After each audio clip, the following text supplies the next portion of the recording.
Assalomu alaykum do'stlar, efirda kun xabarlari kanali.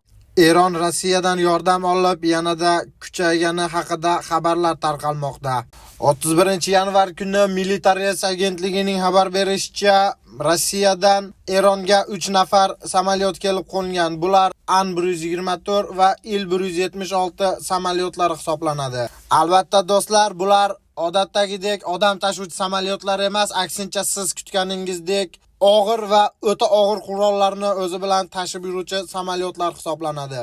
Militaresning yana xabar berishicha, Moskva Eronga juda kuchli raketa tizimlarini jo'natgan va bu raketa tizimlari Eronni AQSh hujumidan himoya qiladi va AQShning Eron atrofidagi barcha bazalarini yo'q qilib tashlashga ham yetarli deb hisoblamoqda.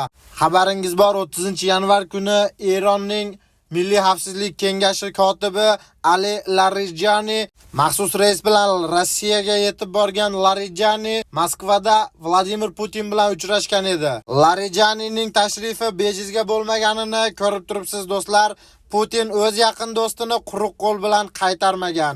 Moskvada Putin Larijaniga ajoyib o'yinchoqlar bilan to'ldirilgan 3 ta samolyot podarka qilgan va uchala samolyot ham maxsus reys bilan Tehronga eson-omon yetib kelgan.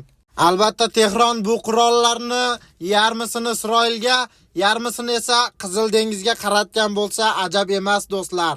Bu xabarlar butun ommaviy axborot vositalarida juda keng yoritildi.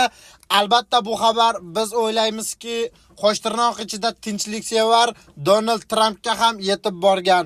Rossiya samolyotlari Eronga kelib qo'ngandan so'ng hech qanday ommaviy axborot vositalarida tinchliksevar Donald Tramp tomonidan bu xabarlarga hech qanday izoh bildirilmagan. Hurmatli do'stlar, vaziyatni ko'rganingizdek, Rossiya ham Eronni quruq qo'l bilan qo'yib qo'ymaydi va bu AQSh uchun juda vahimali va dahshatli signal desa ham bo'ladi. Hurmatli do'stlar, bizni kanalni kim qayerdan turib kuzatmoqda? Iltimos kommentariyada o'z turgan joyingizni belgilab yozib keting.